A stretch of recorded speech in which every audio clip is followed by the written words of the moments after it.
Hello, everybody. Can you hear me? Hello. How is everybody doing today? Hello, Finding Solace, Teresa, Sherry, Susan, No More Lies, Angel Wings. How is everybody? Justin, hello. Uh, Susan, Tina, hello. Shenanigans, Ariel, I love your name. Jennifer, hello. C. Taylor, Lori, Sherry, Susan. Happy to see everybody. I appreciate you all for being here. I have a special guest today, and her name is Jules, and she is a canine handler here in the United States. Okay. Um, Hold on one second. This is new for me, so I just got to make sure I know what I'm doing.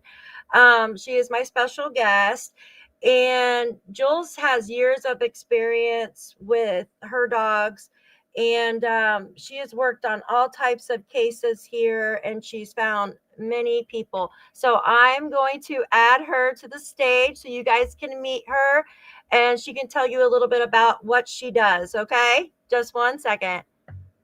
All right, let's see.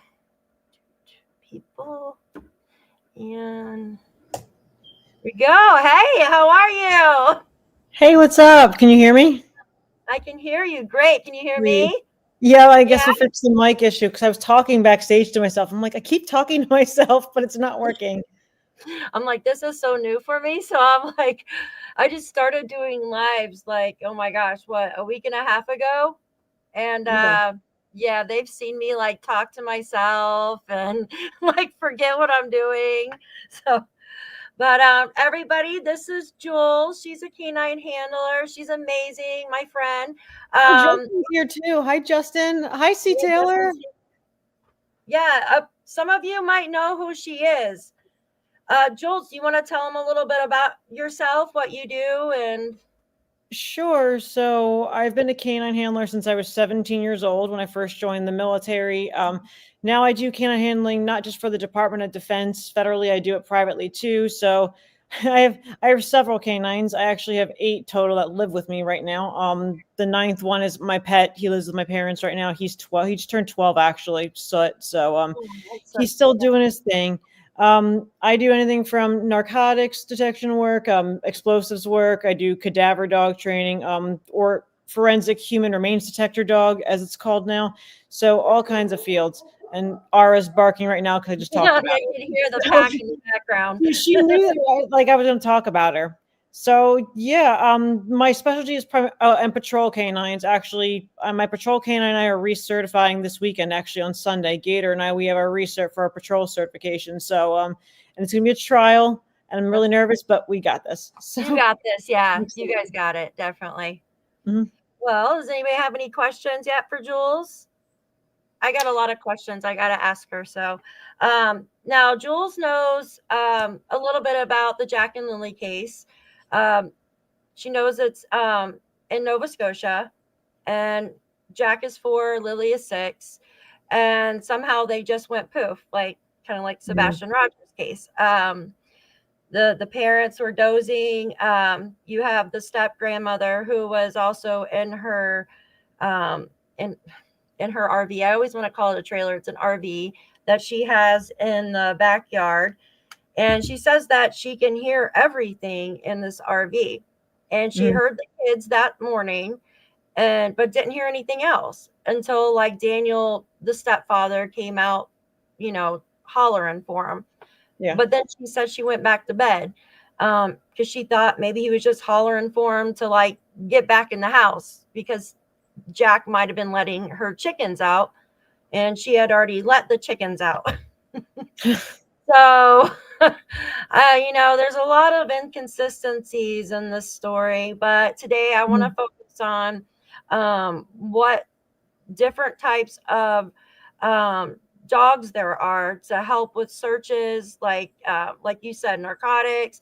There are Mhm. dogs that search for human remains. I always mess up on that word, but I feel stupid. Yeah, yeah. Someone did it real quick. I saw it. Someone asked about can cadaver dogs smell through concrete? Yes, they can actually. There was a case in England. forget the dog's name. Actually, it wasn't even a bloodhound or a German Shepherd. It was like a terrier dog. And it found human remains 15 feet inside concrete. It was like a 300-foot wide by 15-foot deep slab, and human remains were found in there. And it was determined those human remains are about 30 years old. So cadaver canines, if well trained enough, can absolutely sniff through concrete. And someone asked how soon after death. Cadaver canines can detect somebody within minutes of death because of the odors that are released from that decomp. Decomp happens immediately when somebody passes away. So within minutes up to years, like they have canines right now looking for Civil War remains right now, actually, out in certain parts of the country.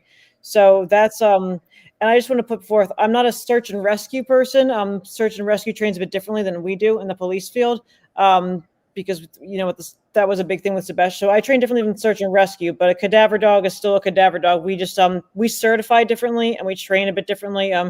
For us, we need at least like anywhere from 500 to 1,000 hours to certify as a cadaver dog handler. I don't know what the rules are for search and rescue, but for Ara, she had to do at least 500 to 1,000 hours before she was even allowed to certify for cadaver training.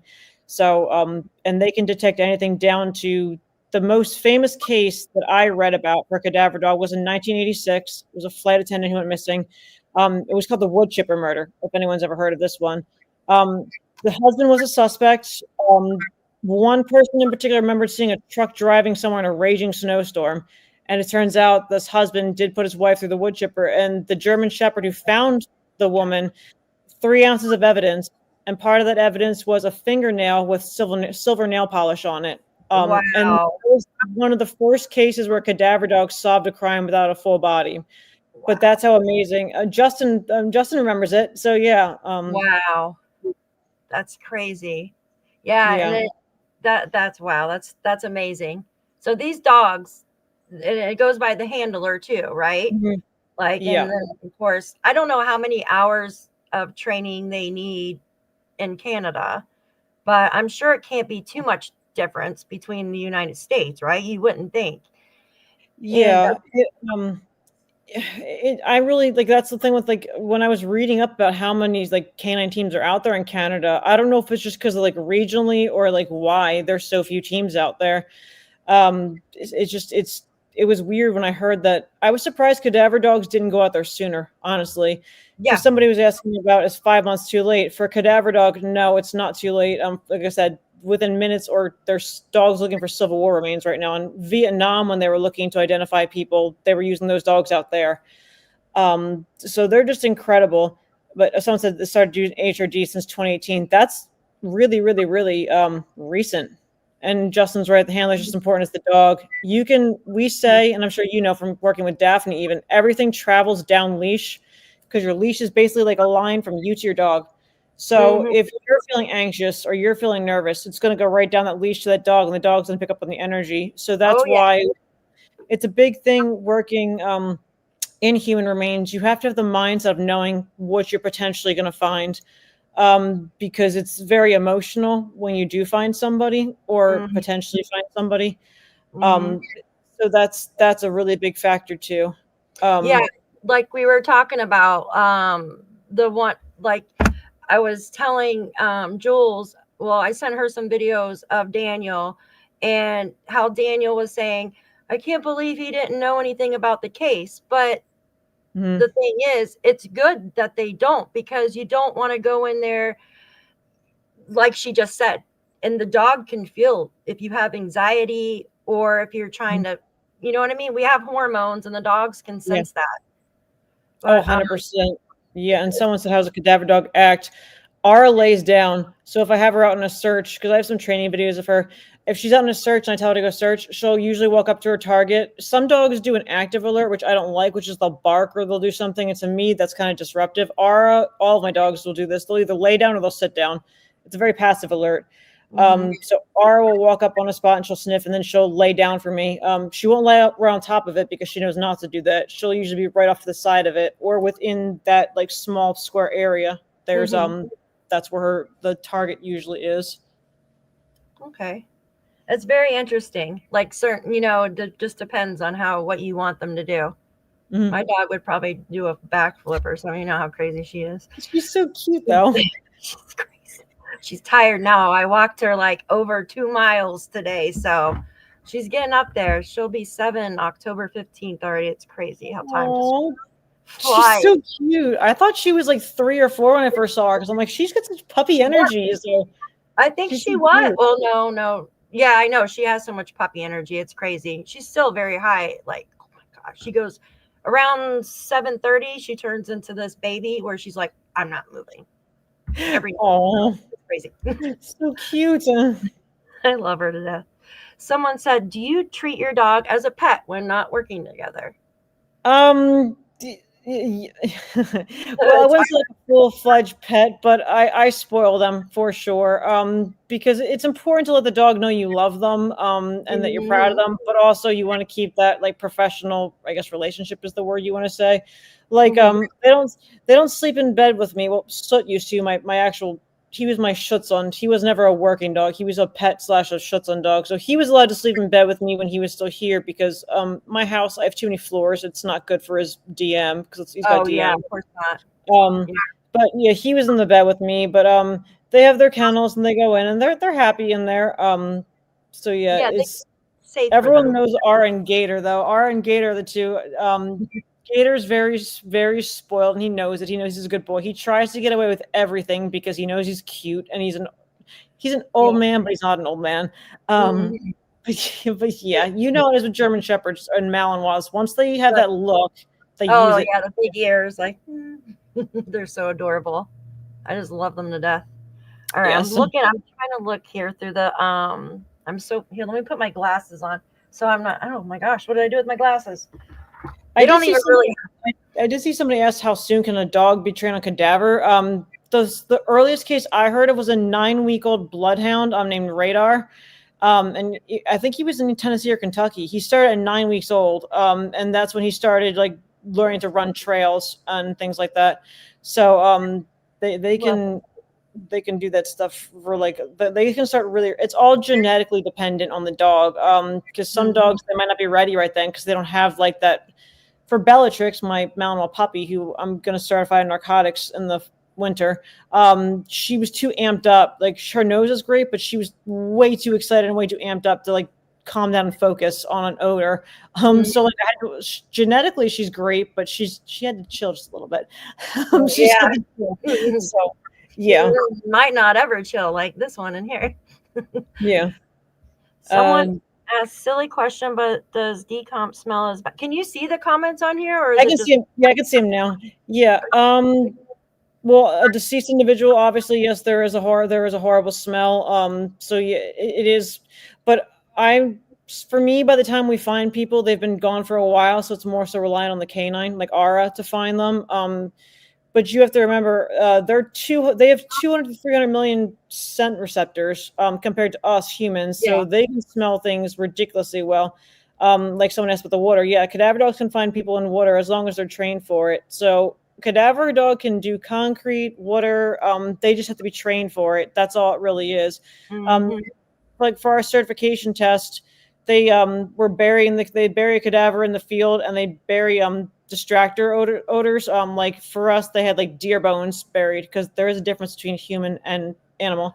They had deer bones buried as a distractor versus like human versus and that's another thing for your certification. People joke because I'm from Philadelphia. They're like, oh, just go down to Kensington and find something. And you can't do that when you're certifying your cadaver dogs. You can't. It has to be a fresh cadaver. People do donate their bodies to this stuff, which is, that's what they want to do. It can't be somebody who's recently used any type of narcotics or anything like that. Just because if they have used, let's say, an overdose person, that residual odor is going to be in there, and they don't want the dog to focus on that. They want them to focus specifically on the decomp. So for your certification, you can't have that. So that makes sense. That totally makes sense. Someone asked, what is the hardest thing for your dogs to detect? Like maybe are they saying finding solace? I'm going to ask yours in just like basically if I'm thinking if there's like some kind of substance, like say there is a body there, but someone has like cleaned up the area really well, if that makes sense. Yeah. So that also goes to training. So if a canine's like I was mentioning with Gator earlier, when I first got Gator, he wasn't trained on fentanyl detection when I first got him. So I had to first I started with a pseudo fentanyl odor. Then you move into like using the actual product, and then once they can detect that actual product, you move into distractor odors. So what you would do with that is like introduce, like, for example, like hiding fentanyl pills inside a peanut butter and jelly sandwich to see if Gator would detect it. But he's looking for that odor. You don't want him to be distracted by like the sandwich. You want him to detect the odor specifically. Or like with him, like they put out like pizza slices in an open box and they put the fentanyl odor in a different spot. Is he going to go to the pizza, or is he going to go to the same thing with cadaver dogs? If you're running through the woods, it's hunting season right now in Pennsylvania. If R is out there looking, like right now we're looking for Jesse Farber, who's missing in Tamaqua, Zachary Vidal from Pottsville, and Cherry Mahan from Butler, Pennsylvania. We're trying to help with all these. When they're looking through the woods, they can't be distracted by that deceased animal. And there's been a couple of times looking for Jesse out here in Tamaqua where we found deer bones, and R just didn't care. That's amazing. Yeah, she was just like, meh. Just like, it is what it is. She'll like, and we've had people find bones, like deer bones, and walk them up to her and be like, oh, she found this, and I'll take R over, and she just doesn't care because she's like, that's not human bones, like, so She knows. she does know. And someone said, can the dogs be deterred with pepper? Again, that goes back to putting your dog off an odor. So for Gator, again, like bleach is a big thing. People ask about bleach. For crime scenes, like do people intentionally bleach a scene to fool the dogs? A beginner dog who's never been introduced to that, yeah, they might not detect that, because while they're really good at finding the odor, they don't know how to get through that. Like bleach is a very pungent, is that the word? It's a very strong smell. So they just have to be able to detect through that odor. It's all about training. And now I'm not recommending bleaching something and then hiding it for your dog to find. I recommend doing that. Don't do that without like proper training and whatnot. But you got to introduce your dog to distractor odors to find it. And that's what makes a really good canine, is introducing not only the odors you want to find, but distractions. For Gator, had a huge problem with baseballs, any kind of ball. We were searching a rehab, and we were in the rehab facility, and like he was looking around, and there's big yoga balls and whatnot there. There's like those big Bosu balls, and I'm like, oh my god, like he's gonna get distracted. Luckily, he didn't. But when I first got him, oh my god, it was just like he was like ball, or like when your cell phone with the reflection of the ceiling, he'd be like, what's that? So we had to work. We had to work on that. So yeah. Aw, I know, a ball? That's mine. I used to have one, and I don't anymore because it got deflated by someone's teeth. Sorry to keep chatting, but yeah. No, trust me, it's great information, because a lot of people don't know. I mean, they'll Google things, but Google just gives you rando, you know what I mean? Sometimes you get good information. Yes. Now, one of my other mods, she asked, what happens if someone had buried, like, let's talk about Jack and Lilly. They've been in the cemetery. They've been missing 5 months. And what if they've been buried close to a cemetery where there's other deceased remains? So that's why we introduce, this is where dogs like Ara, because Ara, when I first got her certified, she was a CDD, which is a cadaver detection dog. Now she's an HRDD, which is human remains detector dog, which means she can find something that's buried longer and like smaller, like the wood chipper dog with the 3 ounces of evidence they found. So that's why you take your dog to a historical remains class, because that way they're going to go to the freshest grave site.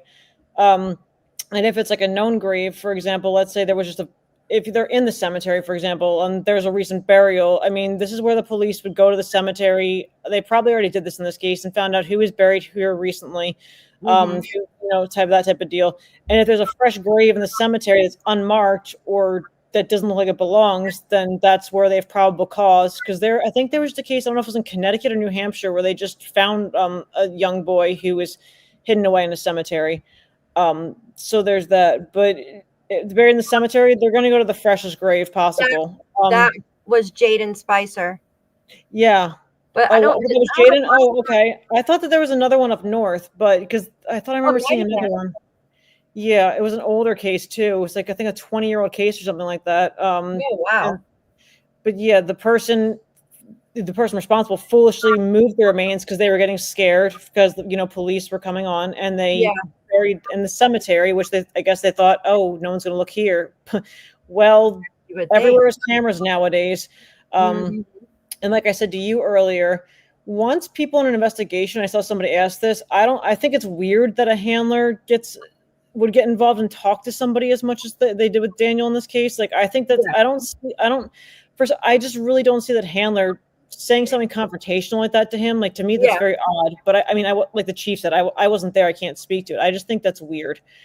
But for I don't personally, like, I talked to, like, obviously Chris Proudfoot and Seth because I needed their permission to go into their houses. Mhm. That was a bit different. Like, I asked them questions, and the most confrontational thing I said to both of them was, if you're hiding Sebastian, or if you're hiding his medication, Gator's going to find it and he's going to tell me. And Yeah. that's what was said up front.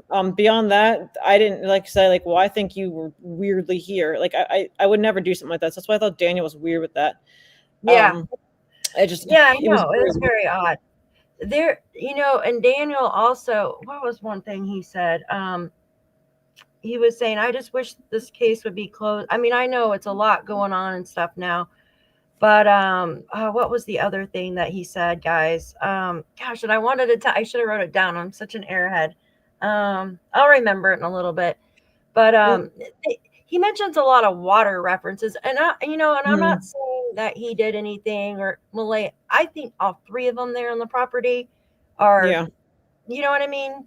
Mm, The RCMP said they don't suspect abduction with this case, yeah. but they said anything is possible.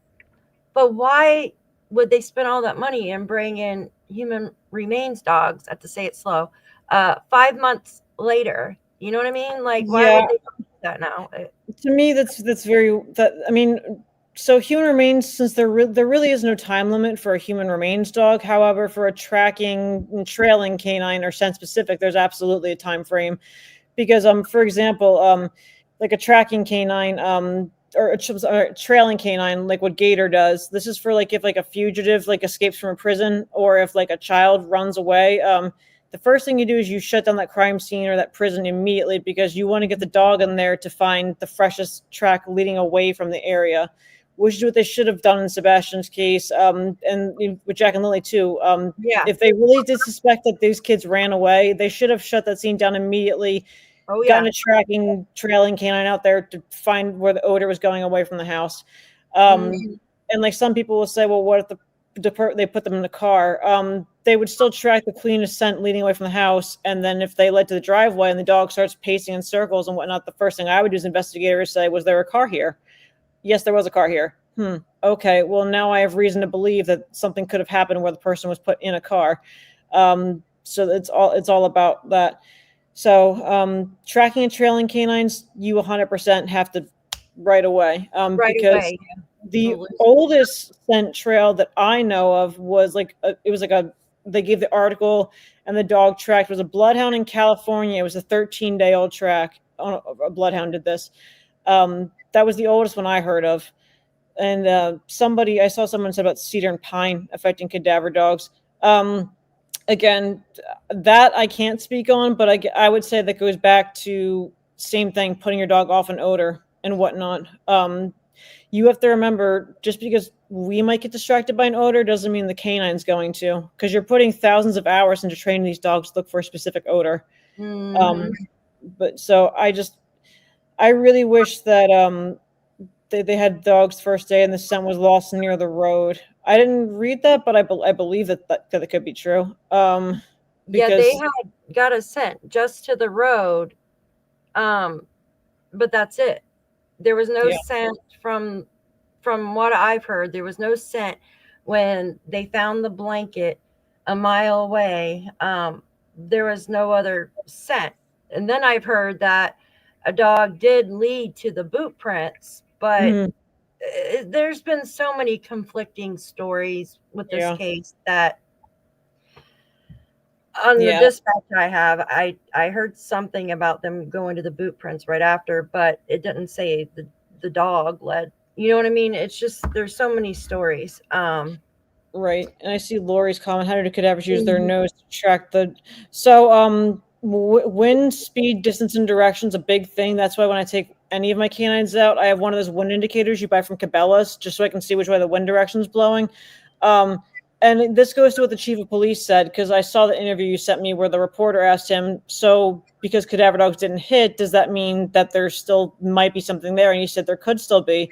Because if a canine's not used to like adjusting wind temperatures, or not used to, if it rained recently, some dogs aren't used to like dealing with finding people in the rain. So like they might. It's all dependent on how much training you put. That's why I put so much training into my dogs.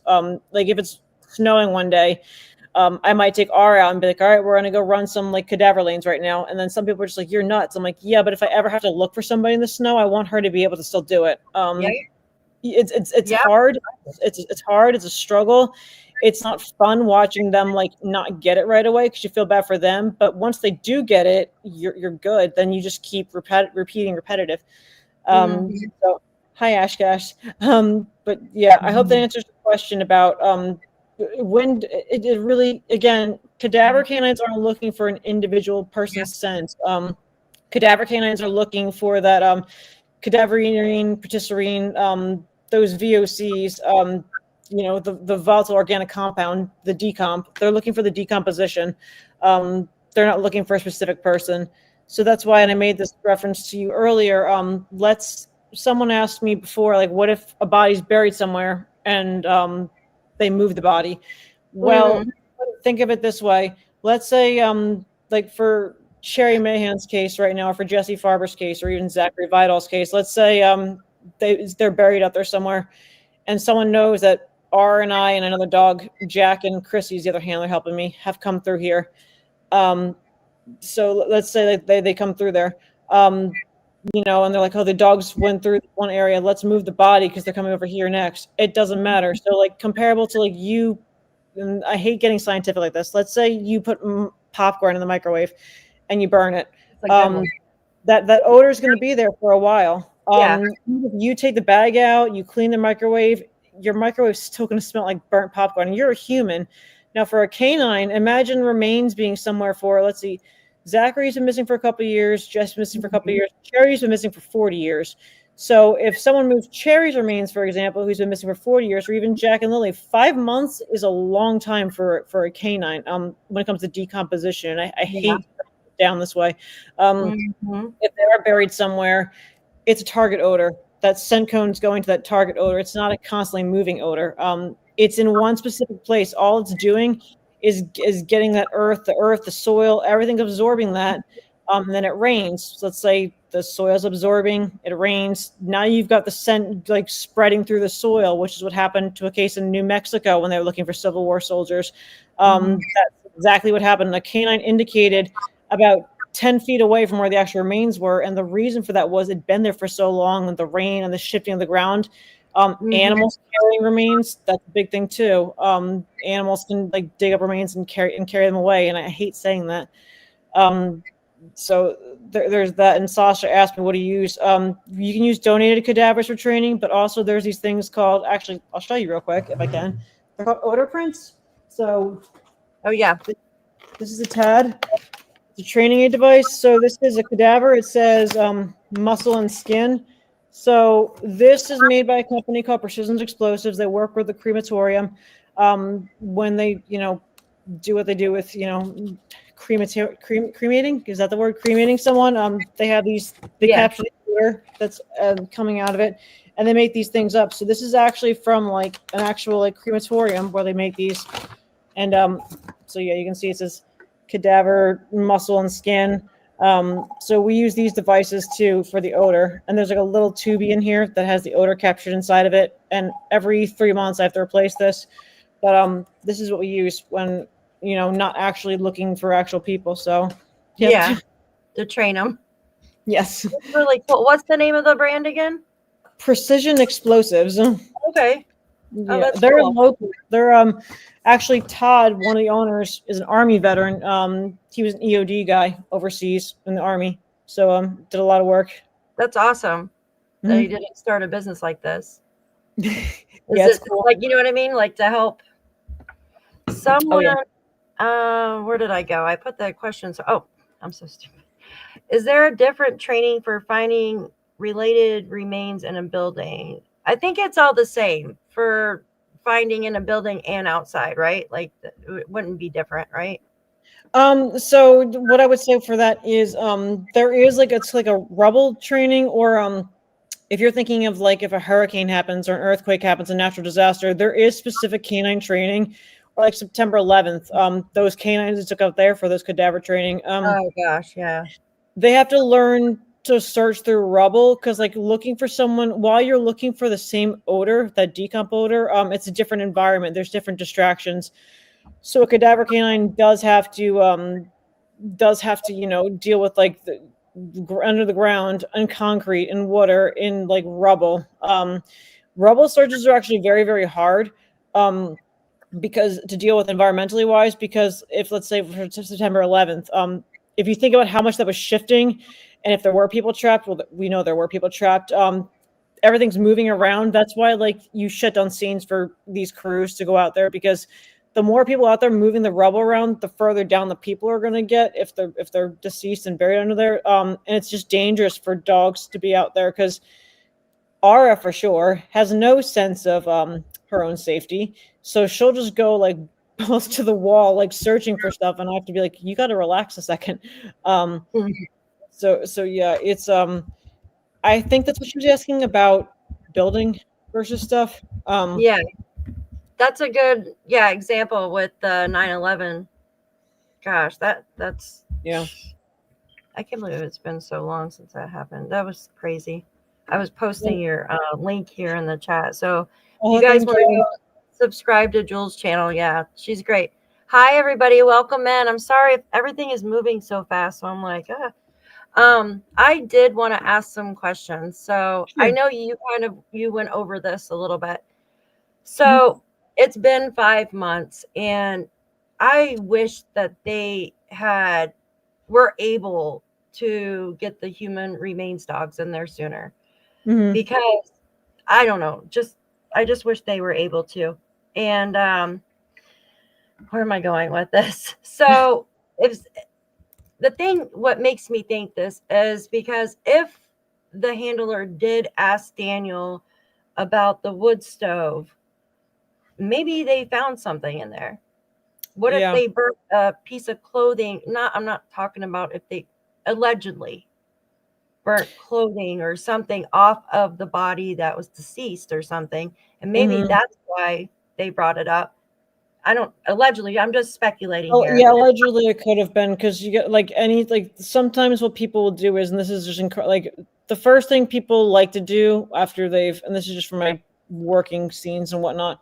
Um, the person who's committed the crime will try to get rid of like the clothing or anything the person laid on. Like let's say like they were on a carpet, they'll try to get rid of the area rug or whatever the person was on top of like right away. It's the first thing they try to do. Yep. However, no crime. I would say like people say the perfect crime exists. It doesn't really exist, because stuff gets left behind you don't think of. Mm-hmm. Any type and anything getting out from that body, but I would say that could be a possibility. I'm still like really confused as to why. I don't know if Daniel was in the house when it was searched with the cadaver handlers. I feel like that'd be kind of weird, because like with Chris Watts, he was outside the house when the cadaver dogs went inside and were searching. And that's not because he would mess up the odor. It's just because like, why does he need to be in there to see what the dogs are doing? But Mm-hmm. that could also go the way of the inspector could have been like, I want him in the house to see what goes on, to see what he reacts to. Like if a dog's in the bedroom, is he going to freak out, or is he going to twitch, or is he going so like it's really person dependent. Um, And I'm wondering if maybe he gave off a vibe or something next to that wood stove. Yeah, yeah. because like allegedly, if they did something to the children in the home and brought them elsewhere, then there'd be nothing other than if they did burn something, right? Like the dog could the dog You know what I mean? After 5 Unless months. it was like a not, I mean, they brought this dog in especially, it sounds like. So unless it was like a not well-trained dog and was distracted by something, which I really don't think was the case. Mm-hmm. If a dog did really indicate, then there's something the dog was definitely trying to like let us know about. But yeah, C. Taylor said, I'm not sure. I really, that's what I was wondering. I'm wondering if he was inside, and somebody said he just come back from a visit. And I said this to you earlier. Oh, yeah. Because he said he knew the dogs were coming out there, but he didn't know when. And that's good because you don't want the person to, like, for us, for Cherry, when we're going back out there, we're not telling the public when we're going back out there to gather her. Because we don't want the person who's out there, because they could think, are we going tonight? Or they get like, they don't know. So, and some people could say, well, that's a good thing, because then maybe they'll try to move something. We don't want that to happen, just because then it goes into a whole different, so I'm not surprised they didn't tell him exactly when they were coming out there, because they don't want him to, like, try to do something or try to not be there, or whatnot. So there's that. But yeah, I have questions about the wood stove thing, because it sounds like there's conflicting stories on whether a dog actually did hit or not. That'd be a good question to ask the handler. But more than likely, the handler's not going to talk to anyone outside of like the agency, as they shouldn't, because they don't want to put any ideas out there. Yeah, exactly. Just in case something gets out. Yeah. I had some questions, if you don't mind. No, sure. You probably already answered a lot of these. Let me see here. Take a sip of my I already just asked that one. And you talked about how many feet down they can be detected. We talked about a cemetery one, that she asked the same thing. We talked about the chemicals, and then water. Did we talk about the water? And I know somebody asked too if you had took your dog down to the retention pond by Sebastian's at some time. And that I wanted to know about how many feet down in the water can they detect remains? Again, it's the same thing. It can be anywhere from like 10 feet to 30 feet, depending on the training of the dog.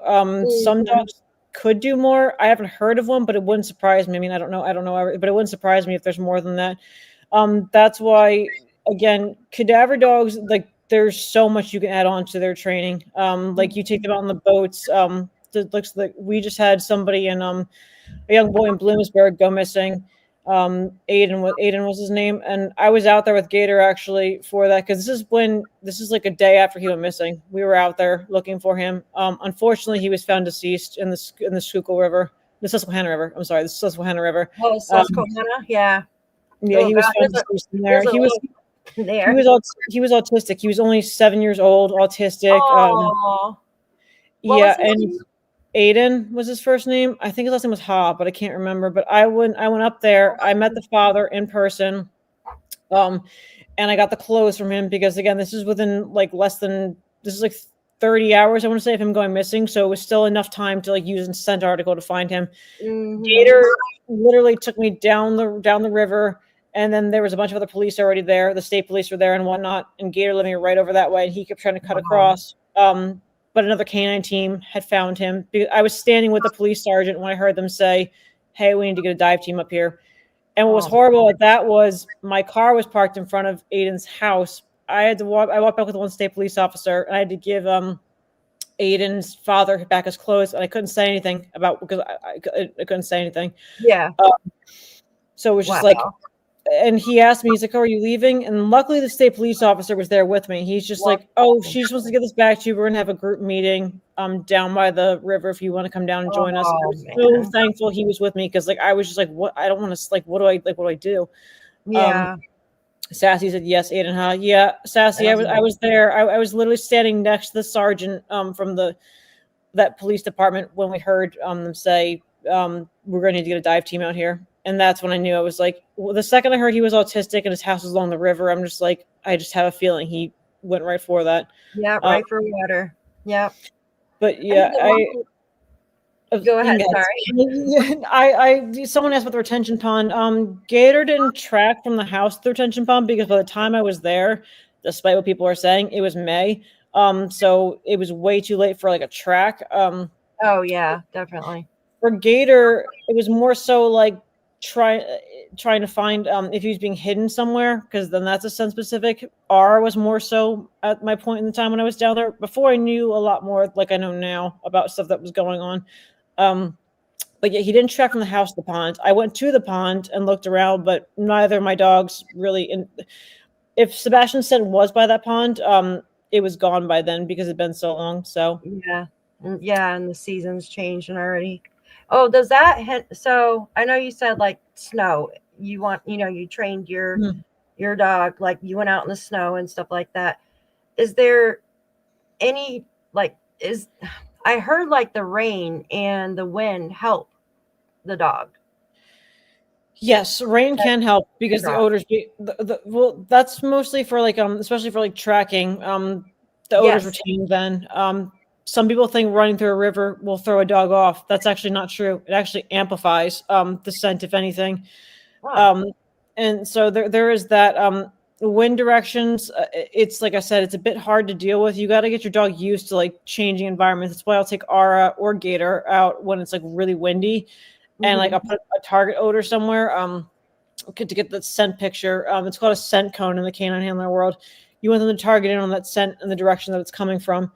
So it's what are like running through rivers, a body being in a river, and someone asked cadaver dogs being, yeah, if they do go out there later, yes, it is more beneficial because the odor's from there. The odor, I hate saying that, but like because if someone buried someone, it's been there longer. But again, cadaver dogs can detect within minutes of someone passing away, up to the years and years. Civil War dogs, Civil War remains. Yeah, I know what you mean. Civil War dogs are still running around. I got some questions.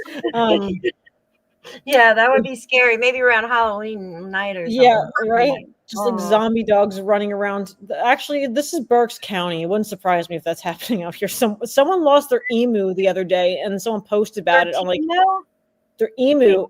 I think they said emu. I was like, what? No, like the bird. Someone posted they were missing their emu. Oh yes, they got them all out. Why? Who has an emu out here? Like, just what do you do with it? Like, you can't like take it for walks. I mean, it's like, what do you do with a pet emu? They're stinking mean. Yeah, they got them where I live too, in the middle of like nowheres. People got goats. Have you ever seen a fainting goat? A fainting goat? Yes. Oh my God. These people down, they have lots of fainting goats, and they just stand up like on top of little chicken houses and stuff, and they just fall over. Like they just fall over. Like that's why they call them fainting goats. It's hilarious. So weird. Yeah, it is weird. Mike said, Mike could, I didn't take Ara specifically. She's my HRDD. I didn't take her over to search that site next to Sebastian because I wasn't informed that was a possible site. All I know is that Canine Max tracked from the house to the pond, and that's what I know for sure because I spoke to that handler, and that handler told me exactly. So there's that. But yeah, that's what I know. Fainting goats and yoga goats. I've seen yoga goats before. I've seen those. Yoga goat. What is a yoga goat? Oh, it's like goat yoga. Like people will go to do yoga, and there's these baby goats that are there, and like they go on their backs and stuff like that. Yeah. So where in the heck is that? Like Hollywood? Oh my gosh, that's funny. I've seen like I can't do. I don't know if I could do yoga with an animal on my back. I just couldn't do it. I couldn't do yoga just by myself. Yeah, and Finding Solace said, Teresa, they have avalanche dogs. I've seen that. I think that's really impressive. Like Loki, my one dog here, I really wanted to get him to be an avalanche dog. That's when you're looking for like a person who's still alive. Like if someone's trapped in like a snow avalanche or like a rock slide, their job is to find like University of Pennsylvania trains a lot of dogs to do that. Actually, it's really, if you ever want to look at something cool, look that up. Avalanche dogs, University of Pennsylvania, how they train those puppies, it's incredible. So avalanche Sassy has a Loki too. Yeah, he can open doors. But it's cute. But I mean, he's a Loki. Women's Warrior, Canine Jules, how old are the dogs usually when they start training? How long does it take to train the dogs roughly? Is there a specific breeds better than others for different types of tracking? Like I said earlier, I started training Bellatrix when she was 8 weeks old, on obedience before I put her on odor. But there was a 9-week-old bloodhound I told you about who, was doing that. So 9-week old, this dog with bloodhound and radar was doing it. Oh, How long wow. does it take to train the dogs? And so I'll answer both questions with one. It's really genetic. It comes on. It's not necessarily a breed thing. It's a genetics thing.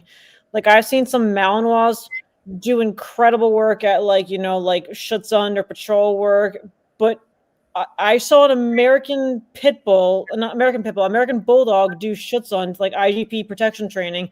I've never seen that before, and this dog got a perfect 100 for protection, like for a score. That's awesome. I've seen a Labrador do protection training. I'm like, that's a lab, but it all comes down to like genetics. So like bloodhounds, I think, are everyone's ideal search and rescue dog, or everyone's ideal. Like when you hear of a manhunting dog, everyone thinks of a bloodhound almost right away, just because like we've been like trained to be like, this is what bloodhounds do. And they have like all kinds of like, their noses are fantastic. However, I've also seen German Shepherds outdo a bloodhound on a track just because of genetics and training. So I hope that answers that question. I know the RCMP mainly use purebred German Shepherds is what they say. And I think a lot of that has to do with Canada. It's cold. And German Shepherds, well, you know what I mean? They love cold weather. They're very good in cold weather. Anything over 60, they're hot. And they're smart. Ours a cold weather dog. She when it's like June, she's like, she'll still work, but she's not happy about it. She doesn't like it. Yeah, it's too hot for him. Let's see. But back to the Jack and Lilly situation, the things that I don't know if RCMP did this. I don't know how soon they had I'm sure they had at least tracking dogs there within a day. I would hope so. At least 24 hours maximum time for him to have a tracking dog out there. That night, I believe they got the tracking dogs. I think. And were they from Nova Scotia? I'm sorry. Were they from Nova Scotia, the tracking dogs? Because like I guess I'm confused by like which is it provinces in Canada, which ones have like which dogs? Because like I know somebody from Ontario who's a police officer, and when I was talking to her about canines, and it seems like they're few and far between. But here in the United States, like almost every department has at least one canine. Almost all of them. Patrol canines are getting phased out. The tracking dog from Nova Scotia. Okay, thank you, Finding Solace. Yeah, but they're really getting rid of patrol dogs right now because it's a liability thing. Because I guess dogs biting bad people's like not a good thing. Yeah. Or Malinois, like Gator, he's patrol certified, which we have this weekend. We're doing our research. I don't like to, I mean, if people ask me if he's patrol certified, I'll tell them, but I don't right at the gate say, like, a lot of handlers, like, you'll see these, I'm not going to lie, watching takedown canine videos on YouTube or whatever is really cool. I mean, I have some body cam videos of Gator doing cool takedowns. However, I don't like, we call it sending the dog. I don't like sending him contrary to popularity for multiple reasons. One, court, that's the biggest thing. If like a defense attorney, a criminal defense attorney will find some way to be like, oh, this handler, this excessive force. That's why when I walk up to Gator, if he is on a bite, I don't say anything. I just grab him by his collar and I lift up and he'll let go right away. Because if you think about it, if I'm on body cam and I keep saying, let go, let go, let go, let go, and he's not, they're going to say she doesn't have control of her dog. There's that, but also the safety factor of just like, I don't want to, like, he has a vest, he's a bulletproof vest that he got, but I don't like sending him I don't like sending him into anything just because it's dangerous. And I'll say this real quick. Someone mentioned dual purpose canines. Some people think because a canine's dual purpose, they might pick up on one thing versus the other. For Gator, for example, he's a dual purpose dog. If I'm telling him to track a person versus searching for a narcotic, like for his command for tracking a person is stopa, which is check for track, versus revere, which is search for narcotics. So he knows based off the commands what he's looking for. So having a dual purpose canine can actually be a good thing. Like I said, Ara does cadaver and she does electronics actually to raise the risk of if someone's recently deceased and and they have like an Apple Watch on or something else, like if they're recently deceased and buried, they still have their Apple Watch on, or let's say something else electronic on them, it makes her chance greater of finding somebody because she's looking for multiple things. But I mean, with like I said, yeah, so we don't use electronic certification as much as we do our cadaver cert, but of late there's been a lot of requests for cadaver canines, especially in this area. Oh, God. I didn't realize so many people were missing in Pennsylvania. So yeah, it's a lot of people missing. A lot of nothing out there, like Western New York, either nothing. It's just farmland, nothing. Bunch of farms and nothing. And fainting goats and emus. I don't know why someone mentioned they eat ticks, which I mean, yeah, that's good. Get rid of things, but I mean, it was just weird. Like, how do you lose it? Like, do you just like does it just like walk out? I don't know if they're flightless birds or not, but I mean, I don't know. What do you do with it? Just like oh, this is cool. They're freaking. Kata Scott did go missing in Philly. She's still missing right now. So yeah, thank you guys. Yeah, I don't know if you saw that about Kata Scott, the beauty queen missing from Philadelphia, 23 years old from Chestnut Hill. That's really sad. Justin did a live or something on it. Yeah, I'm pretty sure he did. Did too. Yeah, that's crazy. Let's see. There was another question I could. There was another question I had. Okay, I think I want a Malinois, she said.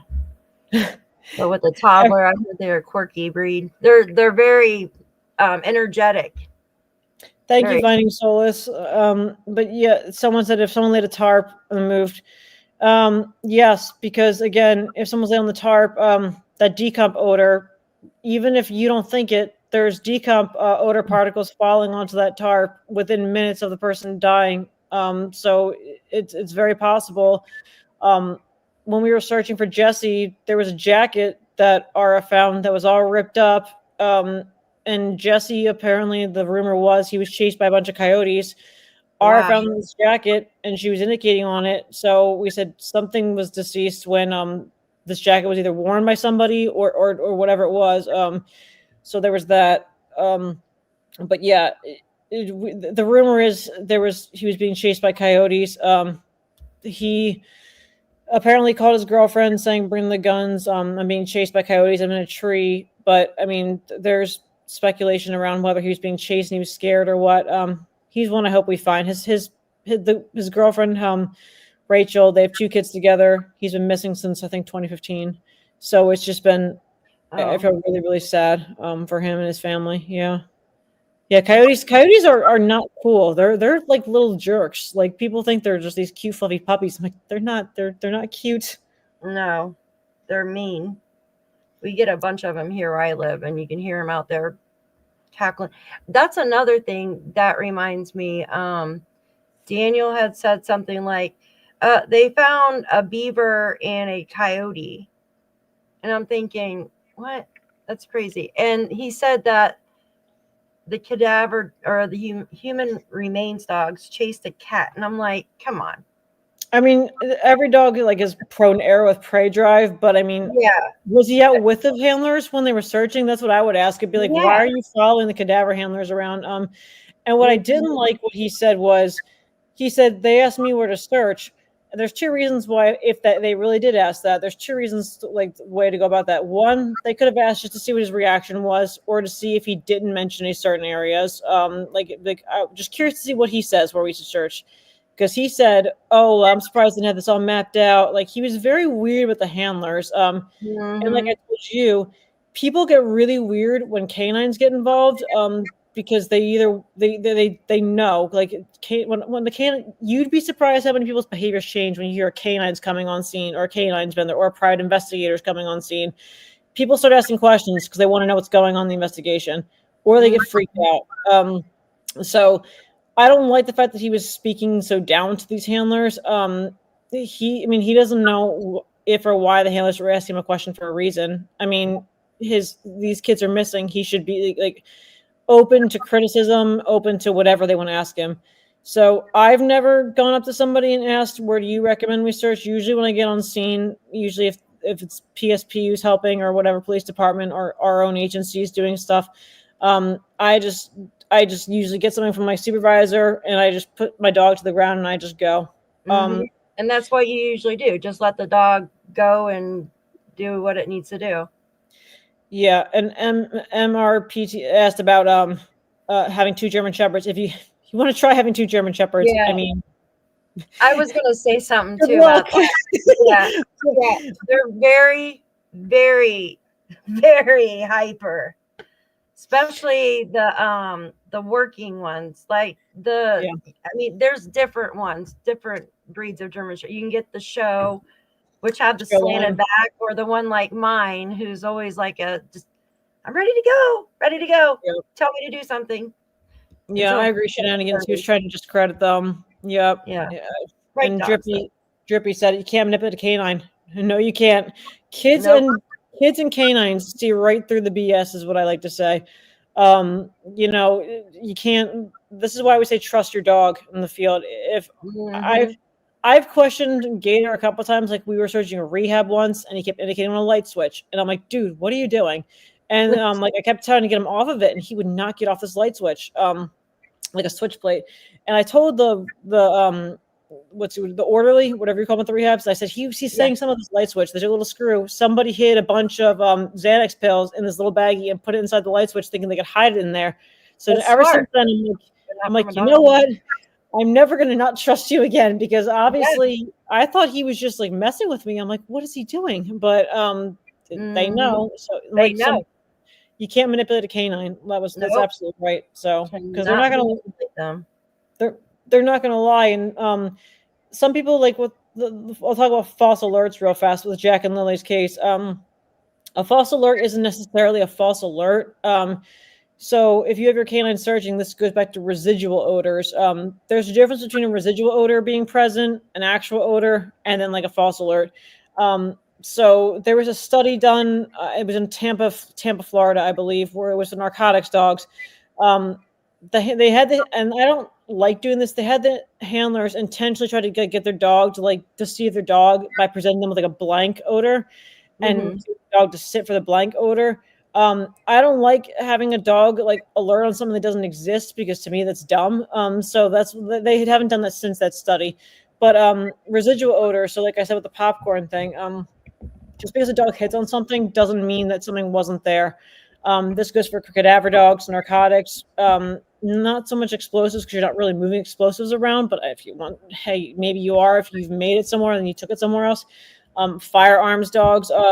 If a dog's alerting on something, that's why I don't think false alerts are always false, because the canine's saying something was here. So a false alert is not always a false alert. Can cadaver dogs be distracted by dead animals? They shouldn't be. That's a good question. Yeah, that's a good question. They shouldn't be. So when Ara did her certification for this, they had deer bones, they had pig bones, and I think cow bones were present. When I was doing her training with her, they presented those odors to her with the odor she was looking for as a distractor odor. And again, humans will decompose differently than animals will. Those VOCs, which are volatile organic compounds that are released, are different. It's a different mixture of those compounds that are released when a human passes away versus a canine.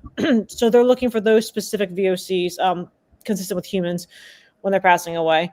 Versus animals, because I get asked that a lot. Like I mentioned earlier with the deer bones, we were looking for Jessie. She didn't care. She's like, that's not a person. That's not anything. And then we found out those were deer bones. And we're like, well, now we know why she wasn't saying anything. Yeah. See, that's awesome. That's the way they should be. That's the way they should be trained, that they know. I'm sorry. I'm trying to work on my charger. This is my daughter's laptop, because my desktop is stupid. And I can't get the charger to because the battery is really low. So I can't. Very good. I'm sorry. Sorry, I keep drinking. I'm just talking a lot. I know, that's how I am all the time. I won't drink, but the stupid charger is bent, so I'm trying to bend it so it'll start charging again, and I don't know what's going on with it. I have to figure it out in a minute. I just don't want it to die on this. Mary said, "How far from a shore can a dog detect the presence of remains?" Are you talking about if a dog's sitting on a beach and someone's buried out in the water? Or are you talking about if a dog's on a boat and they're looking downward for remains? I guess is that all depends on the dog, on their training. Like I said, I've seen cases where dogs have detected remains 15 to 30 feet underwater. But that just because I haven't heard of another one doesn't mean it didn't happen. So not sure what that question means from the shore. But yeah. Let me see. I went. God, I need glasses so bad. So I can't confirm that a dog went through a neighbor's backyard. I really like the Sebastian case. I don't want to talk too much about that with that one. Someone asked, but I can't. I can tell you this much: Max was not the dog that went through someone's backyard. There was another canine that was on site. It could have been that one, but I can tell you for a fact.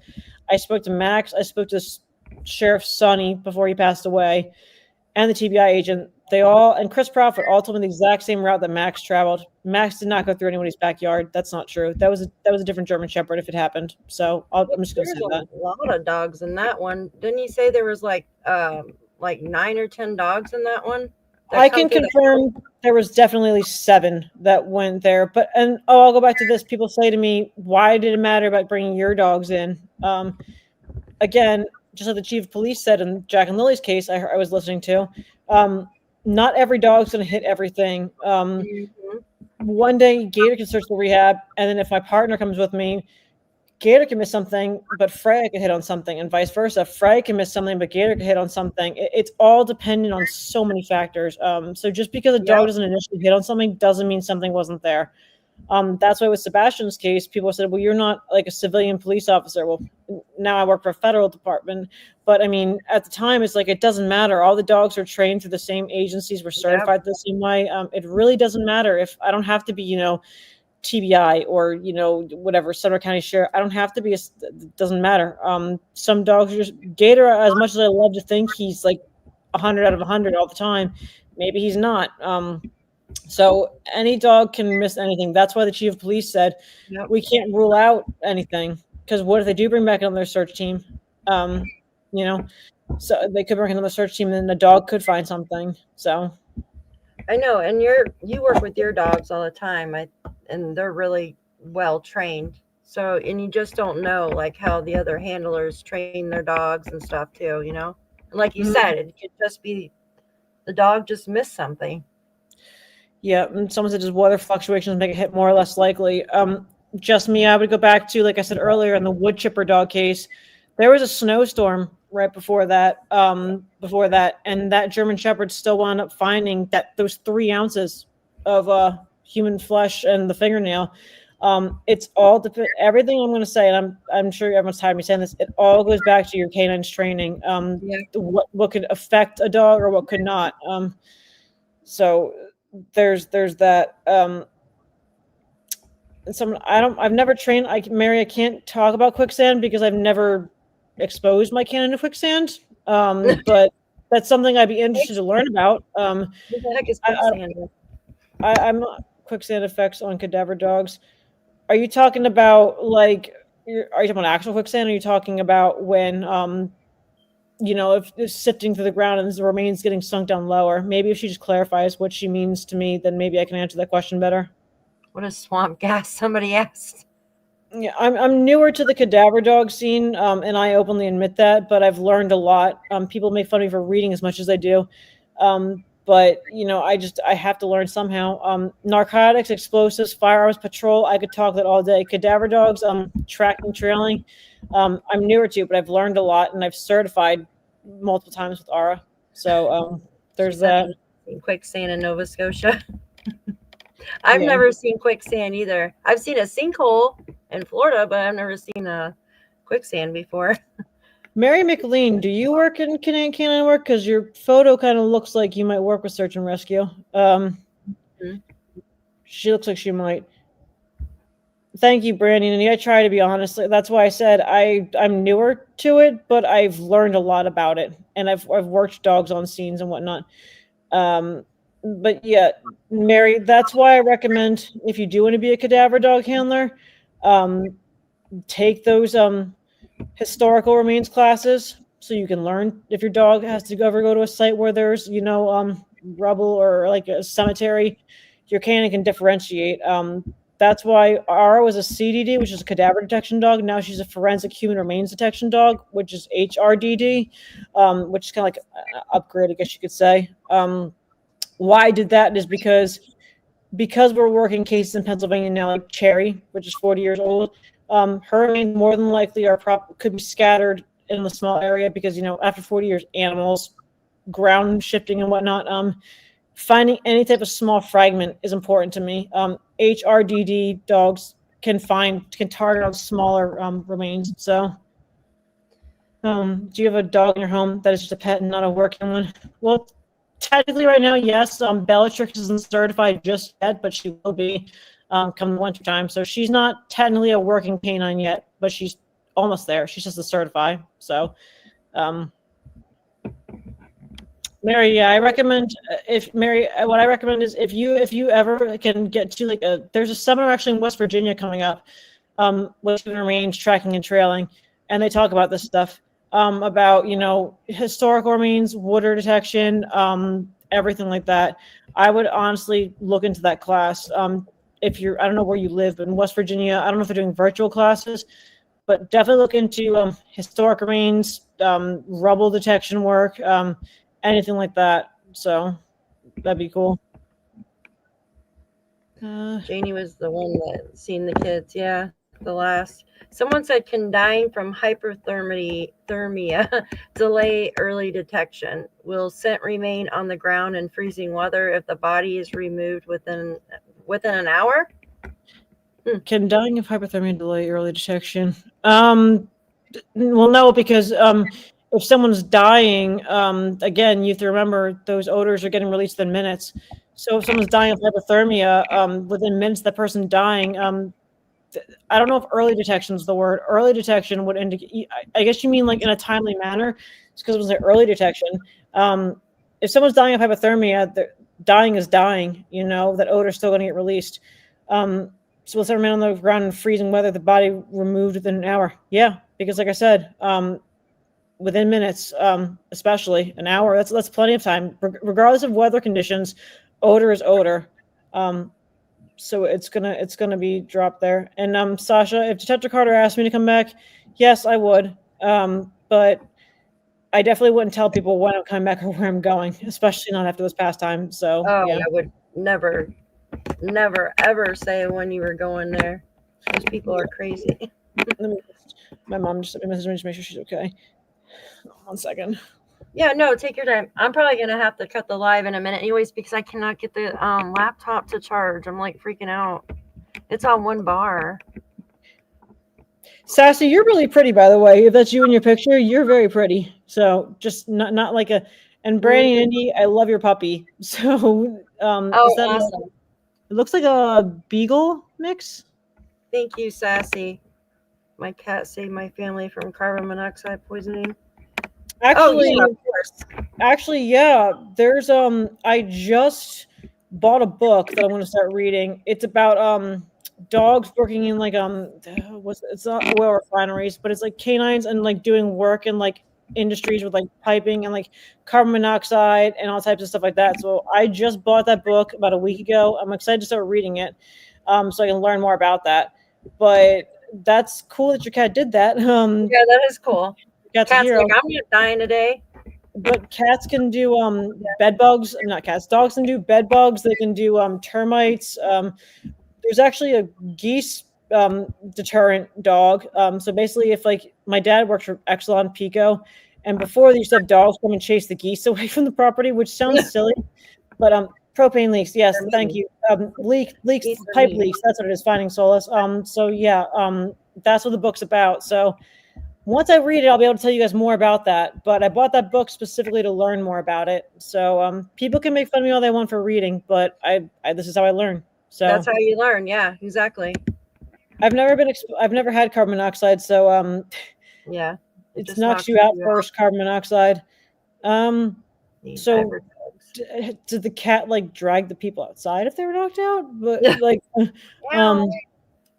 yeah, finding solace. That's really cool that your dog kept nudging to wake you up. Yeah, they can smell it stuff. So yeah, animals can detect a lot of things. Cats, I mean, their hearing is just as good as dogs.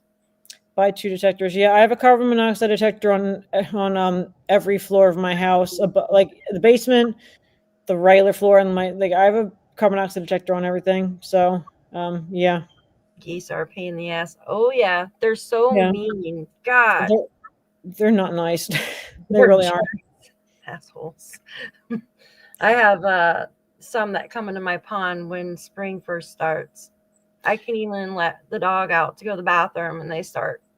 I'm like, get out of here. That's my pond, not yours. Yeah. They're nasty. I'm really curious to see what else comes out of this Jack and Lilly with the cadaver dog, though, because, like I said, Cobra chickens. For the cadaver dogs, I don't know. Oh no, she's gone. Is the live still going? Is the live still going and she's gone? Oh no. Uh-oh. This is really interesting because she's not here. Hold on a second. Let me tell her that the live is still going. Because, yeah. Let me tell her the live is still going. Because I can't turn it off. Yeah.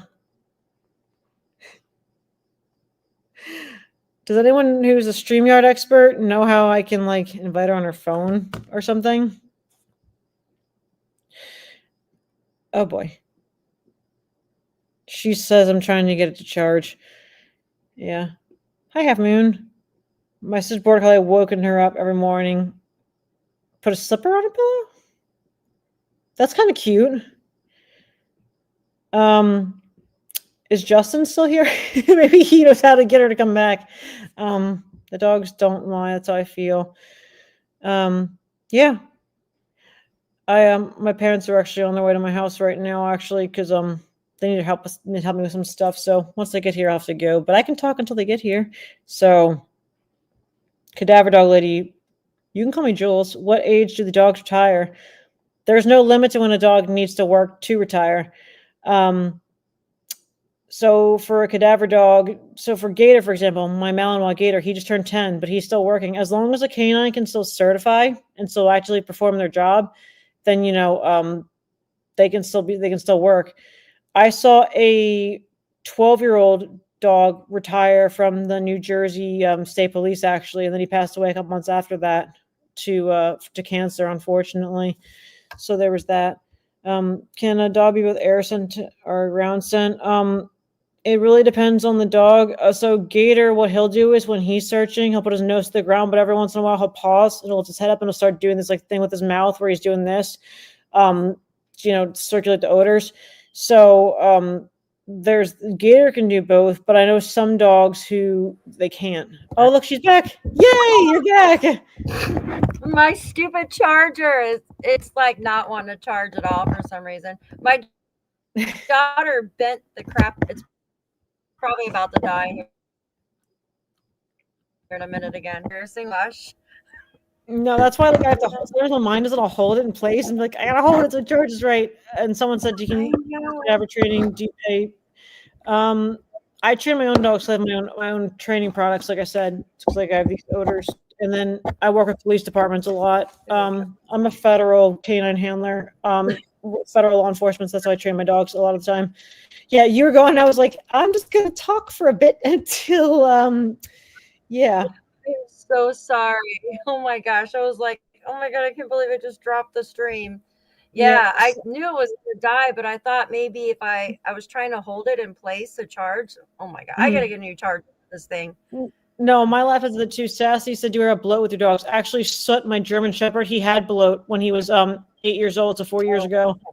And he survived the surgery. But it wasn't even because he ate and he ran around. My dad, he was at my parents' house. He was laying on the couch. This is well after 8. He just jumped off the couch, and my dad said he gave him a look, and he just started whining. So we rushed him to Blue Pearl emergency vet. They did the surgery, and he survived. But then they tacked his stomach after the surgery. So they tacked his stomach to make sure it wouldn't happen again. So there was that. But that was horrible. I'm not going to say I was speeding, but I was speeding to get him there. I remember thinking if I get pulled over, I'm just going to tell them let me get my dog to the hospital, and then you can pull me over whenever I get to wherever. And someone said, can any dog be a cadaver? Any dog can perform, and I said this to Daphne earlier, any canine can really be trained to do anything. Like every dog, if you think about it, every dog knows how to bite. Even the happiest, friendliest dog, they genetically have it in them to know how to bite. However, to get them to utilize that for patrol work requires training, and not every dog has that like level of genetics or level of like discipline to do that. But any dog can be trained to be a cadaver dog. As far as like certifying and passing, I mean, that's all dog and handler dependent. So yeah, I hope that answers the question. Thank you. You're great, Jules. Isn't Jules great? Jules is amazing. She like held the show while I like dropped off the face of the earth. Oh my gosh, that was so embarrassing. Thank you guys. You guys are, Jules is awesome. Thank you guys so much. Dogs shouldn't lay down after eating. Dogs, definitely don't want to run your dogs or anything after they've had a lot to drink and eat. That's what, that'll give them bloat. Definitely. That's not good. No, I mean, you don't want them running around like Marley, my explosives canine. She's very excited. So I feed my dogs in their kennels, because otherwise Marley will, she'll give herself bloat. Mary is a Leonberger. Those are beautiful dogs. Leonbergers, oh my God, they're like long-haired German shepherds with floppy ears, but they're just like, I guess the best way to describe them. But they're beautiful. Newfoundland, I don't know what a Landseer is, and a Leonberger. That's a lot of dog. That's a lot of big dogs. A lot of furminating going on. It makes me think of a Burmese mountain dog. You know what I'm talking about? The black, white, and they're huge dogs too. Yeah. Mary, I'd be interested if you ever train a pulley, because those are really interesting dogs. Have you ever seen pulleys? They look like mops. Like if a dog was a mop, it'd be a pulley. They've got like dreadlocks everywhere, and like it's just like there's a picture of one jumping online. It's like a white dog. It looks like a fluff ball. That's just like it's like a jumping mop. So yeah, mop. I have a Leo too, 168 Newfoundlands. That's a big dog. Oh my gosh. Dog. I know. Mine weighs like almost 100. I couldn't imagine 160. Holy Daphne's almost 100. Mm-hmm. She looks so small though. 96. The picture, she looks tiny. Oh my goodness. Yeah, monster. She's so cute. She's been a big girl though for a long time, because they're like, oh my gosh, I can't believe how big she is. I'm like, yep. But she's, I mean, just tall, I guess. Just big girl. I can't use this. I'm trying to scroll with my left hand, and I'm not too good with it. We have 7 bloodhounds in the family. My rescue pit, Loki. My sister has 2 smaller ones. It's a wild when they are all together. I wish I would have got another one. Like, oh my gosh. Yeah, her dog is 150 pounds. She sent pictures. Let me see. Do you want to show some of the pictures of your dogs? I was gonna. Can you or? I can. Yeah, my parents are actually on their way here. They're gonna text me when they're like close though. They're helping me with something real quick because I have a lot of stuff to do with the house. My mom's like, we're off this weekend. I'm like, you're like, my parents are like almost like 70. I'm like, why are you coming up at like 7:30 at night? Like, what? That's cool though. I don't know how to like screen share on this thing, but I mean, if you ever like want to show, I don't mind if you ever show anything. Because like I said, I'll have to go soon once my parents get here. But I sent you the video of Ara doing a rubble search with a cadaver print. I meant to send it earlier, but I sent it last minute. Here, I'll just show your YouTube channel because you got a bunch of pictures on there. Hold on 1 second. Oh yeah, my banner photos, all my doggies. Yeah, look, I'm trying to use my left hand, and I'm not really good at it anymore. Can you guys see your doggos? I don't see anything yet. No. Oh, here, I gotta add it to stage stuff. There we go. See all the doggos? Aren't they cute? They're so cute. I love their like goggles and stuff. Yeah, Caesar was the furthest, was the one all the way over. I think it was Caesar, Loki. I'm trying to remember what order they were in, but yeah, Caesar. So let's see. That's Caesar, Loki, Soot, Ara, Gator, Marley, Bellatrix, Duke, and Deuce. That's so cool. That's a pack. That is a pack. They're my wolf pack for sure. Ears. Oh my I know. Their ears are always up. I'm just like, you guys just like, do your ears ever take a break? But they're always up. Freaking cute, man. Yes. The ears. I love the ears. The ears and the faces. I know. And they make the cute faces. Oh my God. I know the head tilts, the German Shepherds with their head tilts. But yeah, I'm definitely interested to see what comes out of this cadaver search. And like I said, I mean, a couple people have asked me I would go searching for Jack and Lilly if I knew like anything about yeah, no one is breaking into my house, Drippy. That's what I was saying. Nobody's breaking in her house. Well, they might get in, but they're not getting out with the dogs. But yeah, except for Marley, the black one. She's so friendly. Like she would hold the bag for somebody if they would give her a treat. Like, I'll show you where the good stuff is. Just give me a treat. Like Marley's like, I swear Marley's like a ferret. How long do dogs take to train? It depends if you're talking about obedience or detection work. And all cadaver dogs, it takes anywhere from, like I said, 500 to 1,000 hours to like get ready for a certification. Narcotics dogs like Bellatrix, I started training her. Well, first I did obedience with her from like 8 weeks to probably about a year to perfect her obedience, and then 6 months to do her narcotics work. So we're going to certify. So a year for obedience in between, like, because she was 2, like, and people had said that's a long time.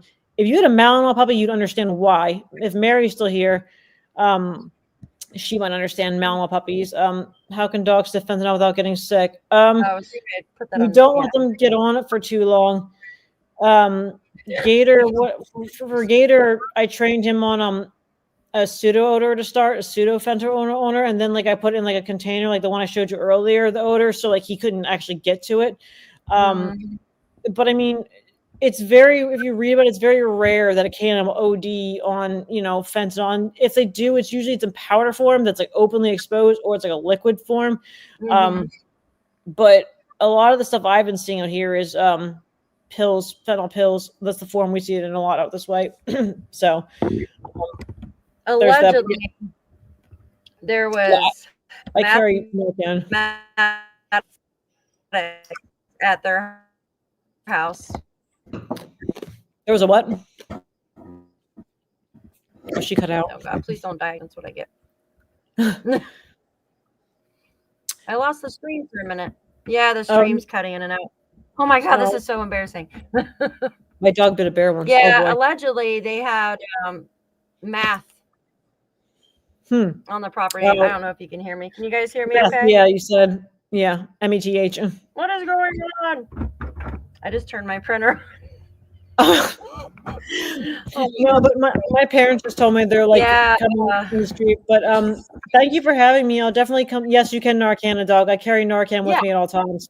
But yeah, thanks for having me for sure. I mean, I'll definitely find out more information on this cadaver stuff. And thank you for having me. I really appreciate it. I really appreciate you coming on, and I'm sorry that I fell off the face of the earth. It's okay. That was okay. That was totally okay. Oh my God, it's so weird. No, that's totally okay. I've seen that happen to people before, so I was just like, "Hi, what's up?" So, went to outer space. Oh my gosh! Thank you so much, Jules. I know you came back though. All right, but thank you so much. I'll talk to you later. Stay in place. Thanks, girl. Have a good night. Everybody say bye to Jules. Bye. Bye. Thank you. I don't know how to get you. Okay, there we go. Guys, I'm going to cut this short because I'm literally holding on to the charger right now, and I don't want it to cut out on us again. So tomorrow I get to go buy a new charger for this laptop. Fun times. I shouldn't have bent it in the first place, but Jules is amazing. If you guys go and subscribe to her channel, I'm going to have her on another time when I make sure that I have a good charger and everything.